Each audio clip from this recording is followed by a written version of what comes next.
ремнант остаточен холестерол. Покрај познатите добар ХДЛ и лош ЛДЛ холестерол, научниците предупредуваат на трет, исклучително опасен тип кој често се игнорира.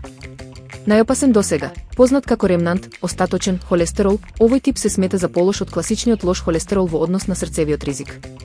Висок удел, тој може да сочинува околу 1/3 од вкупното ниво на холестерол во организмот.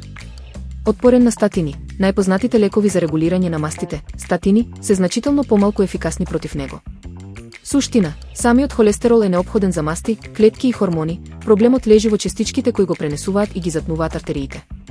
Заклучок, докторите мора да престанат да го игнорираат овој тип, бидејќи тој е клучен за заштита на крвните садови.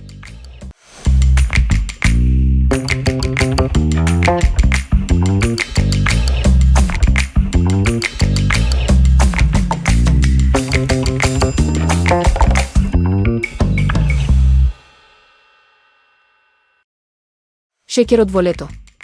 Препораки. Светската здравствена организација советува внесот на шеќер да биде под 5% од дневната енергија, односно околу 25 грама, 6 лажички. Жените треба да се држат до 25 грама, а мажите до 36 грама дневно. Скриени бомби, газираните сокови и ледените кафиња со сирупи содржат над 30 грама шеќер, а сладоледот до 25 грама, со што веднаш се надминува дневната граница. Подобар избор, наместо купечки сокови и јогурти кои се полни со скриени шеќери под разни имиња, изберете цело свежо овошје бидејќи содржи влакна кои го забавуваат шеќерот. Заклучок, балансот е во свесноста, еден сладолед не е проблем, туку целодневното несвесно пиење ладни и благи напитоци.